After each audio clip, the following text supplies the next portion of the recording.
हम बात करेंगे उसका कि vapour pressure of solution containing non-volatile solute, मतलब सॉल्यूट जो है वो नॉन वोलेटाइल है बाकी सॉल्यूशन में, ठीक है। तो एक अगर हमारे पास सॉल्यूशन है तो उसमें दो पोर्शन होंगे, एक होगा सॉल्यूट का, एक होगा सॉल्यूट का और एक होगा सॉल्वेंट का, राइट, ठीक है। तो सॉल्यूट कह रहा है कि नॉन वोलेटाइल है, वेरी नाइस। सॉल्यूट को हम नॉन वोलेटाइल ले लेते हैं और सॉल्वेंट को हम लोग वोलेटाइल ले लेंगे, राइट, ओके। तो सॉल्यूट को याद है हम लोग बी पकड़ रहे थे और सॉल्वेंट को हम लोग ए बोल के लिखेंगे, ये पिछले बात भी बता चुके हैं कि बार बार सॉल्यूट सॉल्वेंट नहीं लिख के ए बी करके हम लोग उसको रिप्रेजेंट करके चले जाएंगे, ओके। नॉन वोलेटाइल का मतलब क्या होगा, अगर वो सॉलिड होगा तभी वो नॉन वोलेटाइल होगा बेसिकली, अदरवाइज हर लिक्विड तो वोलेटाइल ही होता है। सॉलिड में जैसे कि फॉर एग्जांपल बताओ यूरिया, फॉर्मूला बता सकते हो, NH2 CO NH2, राइट। और क्या बता सकते हो, glucose C6 H12O6, sucrose C12 H22 O12, right, O11, right. Liquid में वोलेटाइल है तो कुछ भी हो सकता है ना, क्या क्या हो सकता है बताओ, या फिर वाटर हो सकता है, या फिर अल्कोहल हो सकता है, मिथेनॉल, इथेनॉल, कुछ भी हो सकता है, अल्कोहल के चित्र टाइप का सब हो सकता है। तो आज जो हम लोग बात करने वाले हैं वो vapour pressure of a solution containing a non volatile solute, ठीक है। यहां से क्वेश्चन बहुत आता है, ये जो आज टॉपिक करा रहे हैं उससे क्वेश्चन बहुत आता है इस चैप्टर में, ठीक है। मिटा ले,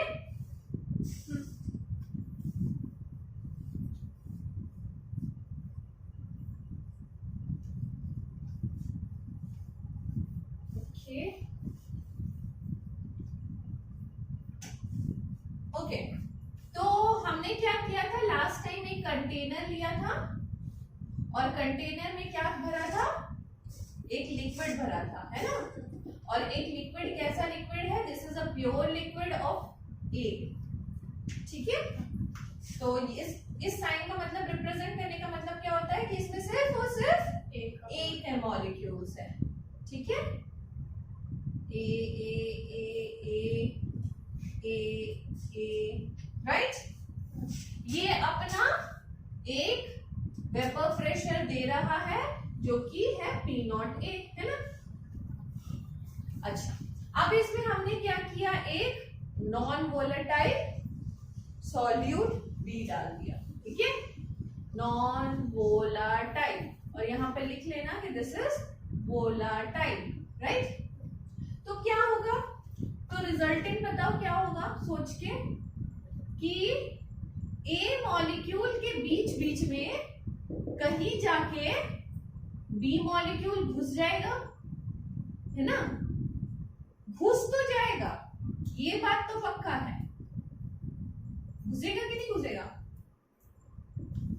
सॉलिड है भाई, लिक्विड के बीच में इंटरमॉलिक्यूलर स्पेस है, घुस तो जाएगा, ये डेफिनेट है।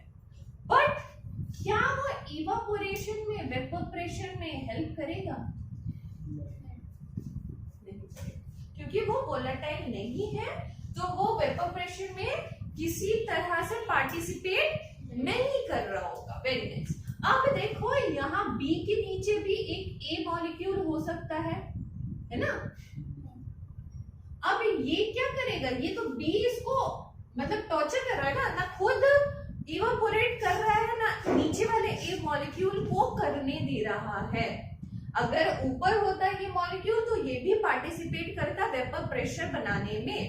इसका मतलब ये बी घुसने के कारण वेपर प्रेशर कम हो गया है क्योंकि ऊपर एक नीचे ए मॉलिक्यूल के ऊपर एक बी मॉलिक्यूल बैठा हुआ है जो कि वेपराइज नहीं हो रहा है, यानी कि यहाँ पे vapour pressure P naught A तो पक्का नहीं रहेगा, कुछ पार्शियल वेपर प्रेशर बन जाएगा और बी का कोई वेपर प्रेशर नहीं आएगा। इतनी बात क्लियर है?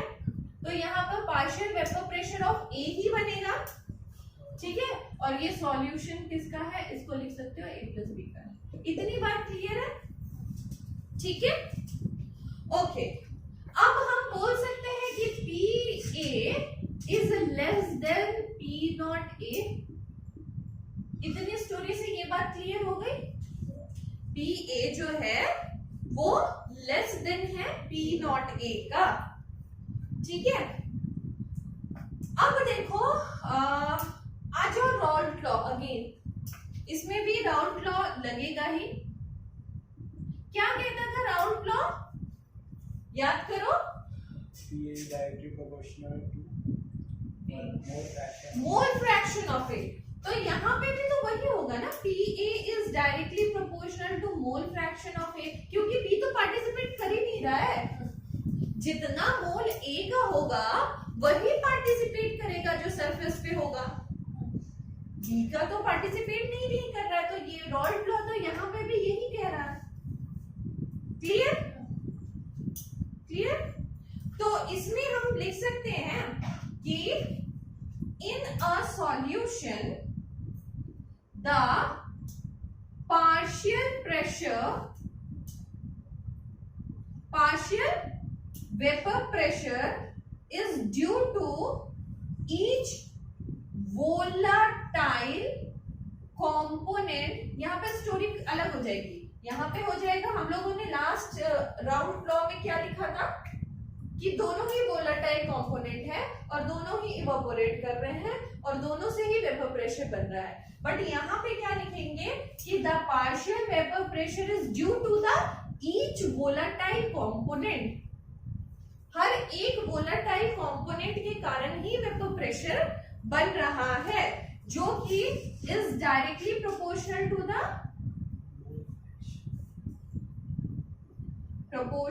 The mole fraction of that component. Very nice, ठीक है। तो दोनों में स्टोरी राउंड लॉ की थोड़ी सी बदल गई है। अगर दोनों कंपोनेंट वोलेटाइल हुआ तो दोनों ही पार्टिसिपेट करेगा वेपर प्रेशर क्रिएट करने में, मगर अगर ऐसा कोई कंपोनेंट हुआ जहां पे एक वोलेटाइल नॉन वोलेटाइल है तो सिर्फ वोलेटाइल ही पार्टिसिपेट कर रहा होगा तुम्हारा वेपर प्रेशर बनाने में, ठीक है। तो स्टोरी में और एक चीज था, चलो ऊपर वाला डायग्राम मिटा ले रहे, मिटा ले ना, ये तो इम्पोर्टेंट उतना नहीं दिख रहा, डायग्राम तो बस समझने के लिए था। तो एक हमने निकाला था फॉर्मूला वहां पे राउंड लॉ के बाद, अगर तुमको याद होगा, P is equal to K zeta A निकाला था ना, मतलब ये डायरेक्टली प्रोपोर्शनल को हटा के K कांस्टेंट निकाला था। अब K की वैल्यू भी निकाली थी, P नॉट A के बराबर, PA is equal to P naught A zeta A, ये निकाला था यहाँ तक। ओके, अब हमको एक कहानी और पता है कि zeta A plus zeta B is equal to 1, ये कहानी भी पता है, ठीक है। तो इससे हम क्या लिख सकते हैं, इससे हम जीटा A की जगह पे 1 माइनस जीटा B लिख सकते हैं क्या, ठीक है। और ये वैल्यू ना हम यहाँ पे अब पुट करने जा रहे हैं, राइट। तो PA is equal to P naught A 1 minus zeta A। अब देखना धीरे धीरे, जीटा B सॉरी, अब देखना धीरे धीरे क्या निकल के आता है, ठीक है। तो यहां से क्या हो जाएगा, PA is equal to P naught A minus P naught A zeta B। Clear है ना, इंटू कर दिया बस, P नॉट A 1 के साथ इंटू हुआ और P naught A zeta B के साथ भी इंटू हुआ। दिख रहा है रोशन? नहीं दिख रहा है तो इधर उधर हो जाओ, बहुत स्पेस है। क्लियर? ये पी नॉट ए को इस साइड लेके जाओ या इसको इस साइड लेके आओ, तो इसको मान लो सपोज हम इस साइड लेके जा रहे हैं, तो ये P naught A zeta B बन जाएगा, नेगेटिव उधर गया तो पॉजिटिव हो गया, और इधर क्या बचा P naught A minus P ए, है ना, ऐसा कुछ बचा। अब हम जीटा बी को क्या लिख सकते हैं, zeta B is equal to P naught A minus P A by P naught A, ऐसा कुछ निकल रहा है जीटा बी। ठीक है, अब देखो दिस इज क्या, ये क्या है, मोल fraction of B,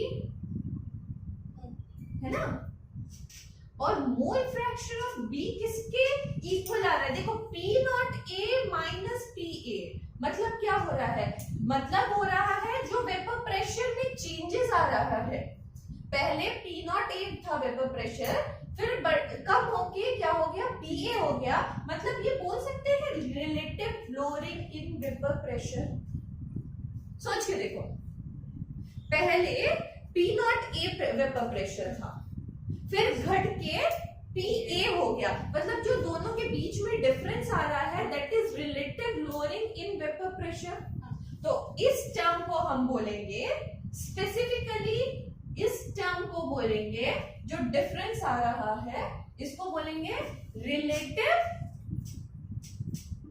lowering in vapour pressure. Clear है, ठीक है, relative lowering in vapour pressure. और यहीं से इतना नोट कर लो, फिर यहीं से निकालेंगे कोलिगेटिव प्रॉपर्टी। एक टॉपिक है, जब टॉपिक दिखा रहे थे उसमें एक कोलिगेटिव प्रॉपर्टी भी आ रही थी, तो यहां तक नोट कर लो, specifically this formula is important for doing any numerical. ठीक है, तो यहां तक नोट कर लो, फिर कोलिगेटिव प्रॉपर्टी में आते हैं। ओके, तो मिटा ले, तो ये दो फॉर्मूला छोड़ के ना बाकी सारी चीजें मिटा देंगे, क्योंकि ये these two formula are important. ठीक है, इसी से आगे का काम करेंगे। ये दो फॉर्मूला छोड़ के हम चीजें रब करते हैं।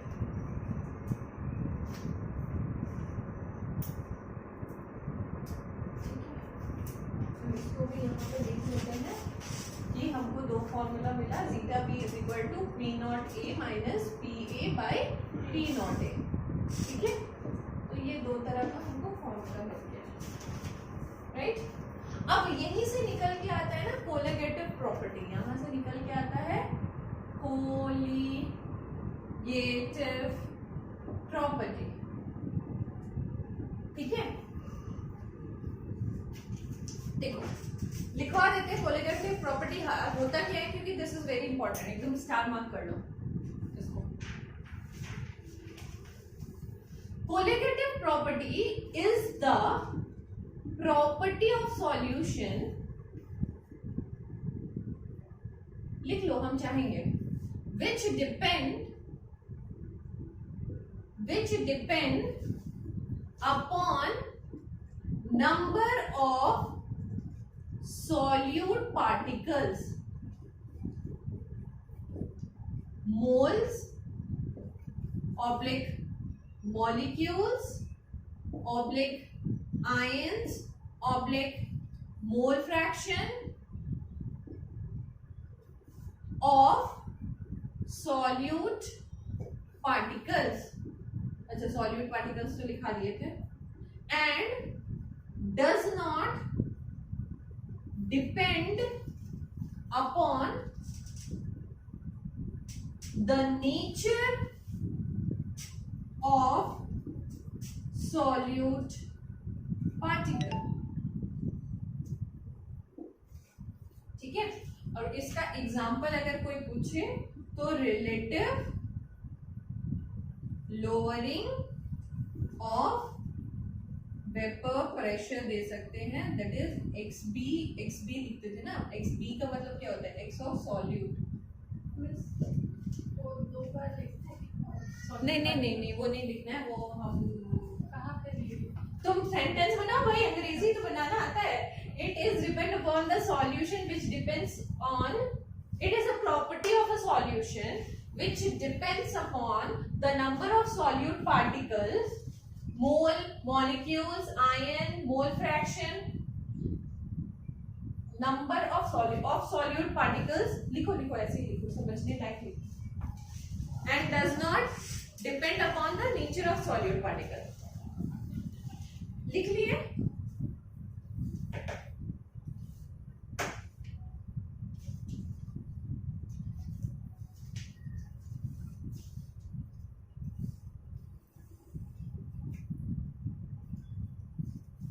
हो गया?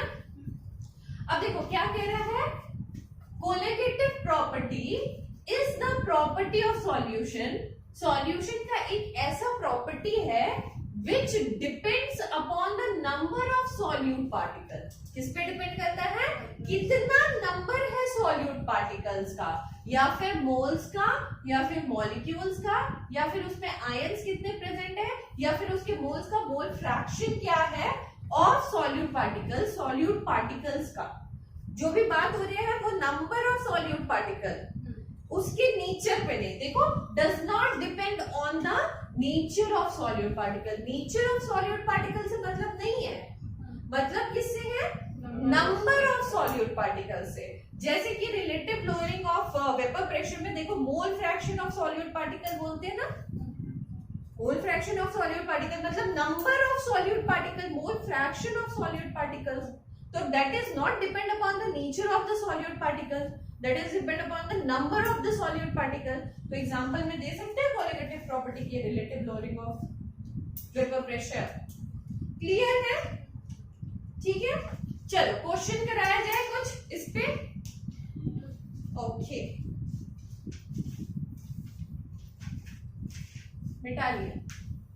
थोड़ा अंग्रेजी सुधार लेना यार, मेरी अंग्रेजी बहुत अच्छी नहीं है, घर जाके. ठीक है, समझ गए ना? मेन इंपॉर्टेंट है समझना. समझ गए ना?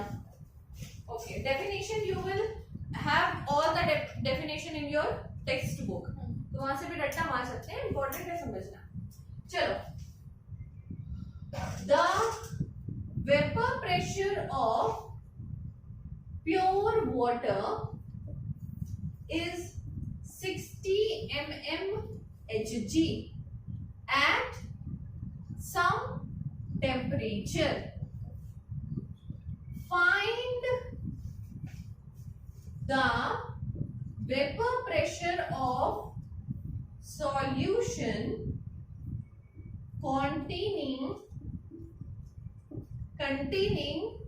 30 gram urea, NH2CO NH2 dissolved in 72 gram water. ठीक है, तो क्या पूछ रहे हैं? The vapour pressure of pure water is 60 mmHg. Pure water का वेपर प्रेशर मतलब P0W जो दिया हुआ है वो दिया हुआ है 60 mmHg. क्लियर?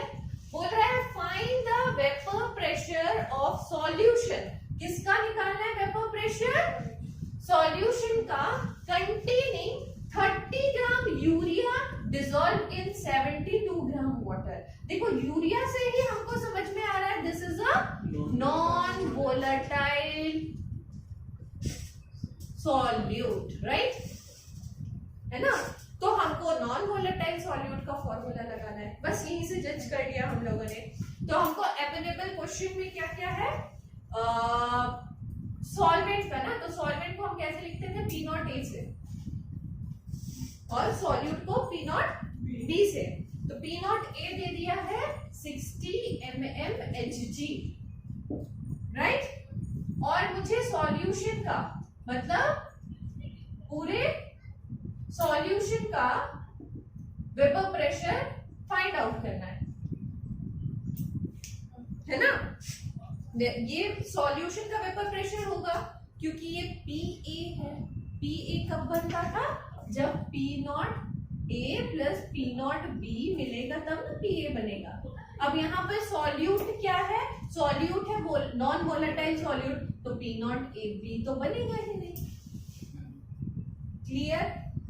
तो हमको क्या निकालना है? PA बोला है क्वेश्चन में निकालने के लिए, और हमारे पास फॉर्मूला क्या अवेलेबल है, हमारे पास फॉर्मूला दो थे, है ना, एक था zeta B is equal to P naught A minus PA by P naught A। चलो पहले इस फॉर्मूला से करते हैं सॉल्व। जीटा B निकालने की कोशिश करो, जीटा B निकलेगा, number of moles of urea. Zeta B मतलब क्या है, सॉल्यूट के बारे में बोल रहे हैं, है ना, सॉल्यूट के बारे में बोल रहे हैं। सॉल्यूट क्या है, यूरिया है, तो number of moles of urea निकालना होगा तुमको सबसे पहले, है ना। चलो निकाल लो, number of moles of urea कितना निकलेगा, mass by molecular mass, right. Mass कितना दिया हुआ है, 30 ग्राम। मॉलिक्यूलर मास कैलकुलेट करोगे तो आएगा 60।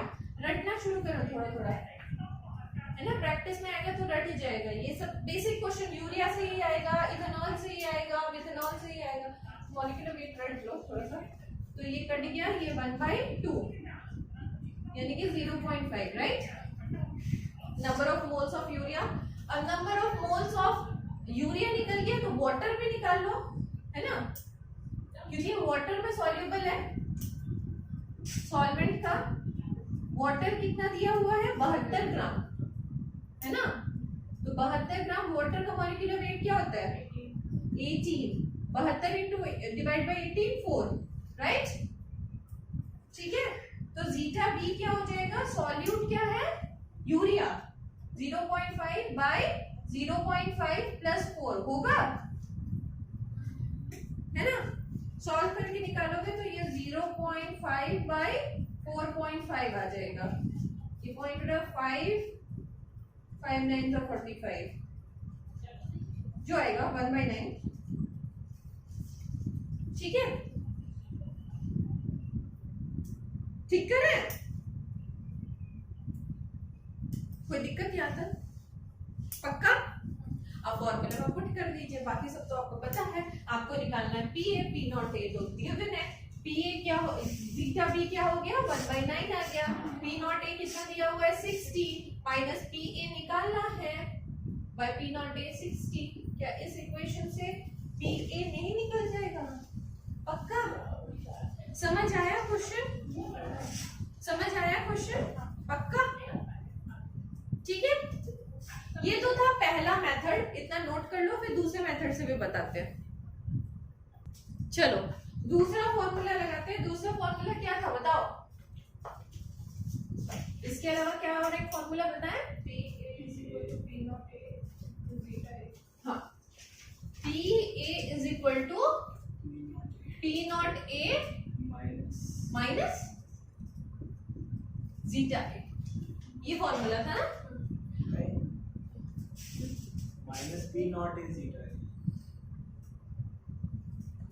करेक्ट करो, देखो कहाँ है। PA इज इक्वल टू, ये फॉर्मूला है, PA is equal to P naught A zeta A। बाकी सारी चीजें तो यही रहेगी, बाकी सारी चीजें तो चेंज नहीं होगी ना। सबका मोल, नंबर ऑफ मोल्स भी यही रहेगा, number of mole of water भी यही रहेगा, यूरिया भी यही रहेगा। अब हमको निकालना है जीटा A, तो जीटा A में क्या होगा, जीटा मतलब सॉल्वेंट का निकालना है मुझे, वाटर का, तो वाटर का नंबर ऑफ मोल्स ऊपर रखेंगे बाय सॉल्यूट का नीचे रखेंगे, मतलब 4 प्लस 0.5 कर देंगे, है ना, तो ये निकल जाएगा 4 बाय 0.5 4.5 सॉरी 4.5, ठीक है। 5 8 जो 40, 5 9 जो 45, तो 8/9, राइट। तो ये 8/9 को हम यहाँ पे पुट कर देते हैं। P नॉट A हमको पता है 60 इंटू 8/9, क्या PA नहीं निकल आएगा इससे भी। तो दोनों ही फॉर्मूला आपको यूज करके मतलब आप निकाल सकते हो, ऐसा कोई नहीं है पर्टिकुलरली कि एक ही फॉर्मूले से करना है, राइट, क्लियर। तो ऑप्शन में और डाल के ये फॉर्मूला भी लिख सकते हो।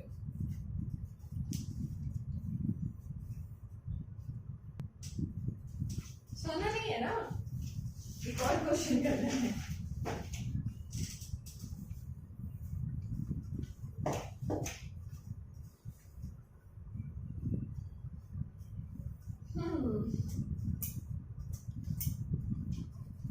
So next question is calculate the mass of non-volatile solute. अब क्या निकालना है मुझे? मास निकालना है, यानी कि मोल फ्रैक्शन मुझे प्रोवाइडेड होगा, तभी मेरे को बोल रहा है कि मास निकालना है।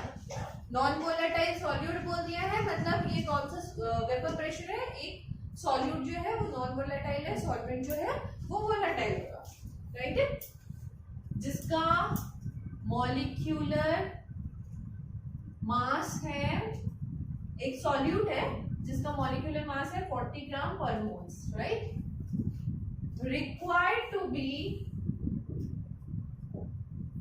dissolved in 114 gram of octane. 114 gram of octane में इस नॉन वोलेटाइल सॉल्यूट को घोला गया, तो ऑक्टेन बन जाएगा सॉल्वेंट, है ना? To lower vapour pressure to 80%। ध्यान से क्वेश्चन समझो एक बार। Calculate the mass of non volatile solute, मतलब हमको क्या निकालना है? Mass of non volatile solute जिसका मॉलिक्यूलर मास हमको गिवन है, राइट? और ये भी बता दिया है कि 114 ग्राम ऑफ ऑक्टेन में हम उसको डिसॉल्व करने वाले हैं। डिसॉल्व करने के बाद ऑफ कोर्स वेपर प्रेशर कम हो जाएगा, वेपर प्रेशर घट के हो जाएगा 80%, मतलब पहले वेपर प्रेशर होगा सॉल्वेंट का नहीं, तुम्हारा वेपर प्रेशर पहले जो होगा दैट इज 100 होगा ना, तब ना घट के वो कितने पे? 80 पे आया है, ठीक है? पहले 100 होगा तब घट के वो 80 पे आया है, ठीक है? तो हमको फॉर्मूला एक पता है कि zeta B equal to P naught A minus P A by P naught A. तो इससे मेरे को मोल फ्रैक्शन निकल जाएगा। अच्छा, मोल फ्रैक्शन निकल गया तो मास निकालना तो थोड़ा इजी हो जाएगा, है ना? चलो, तो पी नॉट ए को क्या करेंगे? 100 माइनस 80 बाई 100, यानी कि 20 बाई 100, यानी कि 1/5, यानी कि 0.5, राइट? Zeta B clear. अब जीटा बी का फॉर्मूला क्या होगा? जीटा बी होगा number of molecules of B by number of molecules of A plus number of molecules of B. Clear? यहां तक क्लियर? यहां तक कोई दिक्कत? ठीक है। अब number of molecules of B तो हमको पता ही नहीं है, मगर जीटा भी पता है। चलो, जीटा बी का वैल्यू यहाँ पे बैठा दो 0.5, राइट? 0.5, अच्छा सॉरी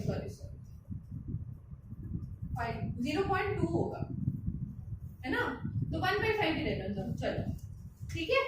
तो NB का वैल्यू हमको नहीं पता, NB रह गया, यहाँ पे भी NB को NB रख देते हैं, मगर सॉल्वेंट तो हमको पता है ना, सॉल्वेंट इज ऑक्टेन, तो मास बाय मॉलिक्यूलर मास होगा इसमें भी 114 बाय मॉलिक्यूलर मास हो गया। ऑक्टेन का निकालो, निकाल के बताओ।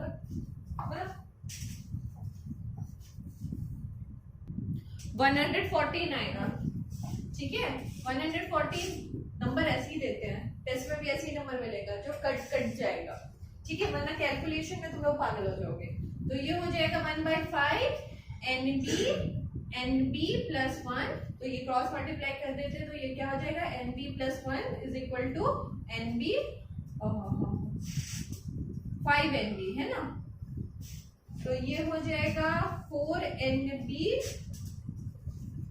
ये उधर चला गया 4NB और इक्वल टू 1, यानी कि NB is equal to 1/4 is equal to 0.25 is equal to NB होगा क्या? ठीक है। NB निकल गया तो हमको निकालना है मास। अब इजी हो गया। NB का फॉर्मूला होता है मास by molecular mass. Molecular mass question में गिवन है ना? और mv भी हमको पता है 0.25 मास बाय मॉलिक्यूलर मास कितना दिया हुआ है 40 ग्राम, तो 0.25 into 40 कितना होगा, ये हो जाएगा 5 4 20 10। ठीक है, ठीक है, कैसे किए पता है 10, ये 1/4 था ना तो 10 और कैलकुलेट करें। ठीक है, क्लियर हुआ, क्वेश्चन पक्का क्लियर है, किसी तरह से कोई doubt? And the last question is that one be a homework question. ठीक है,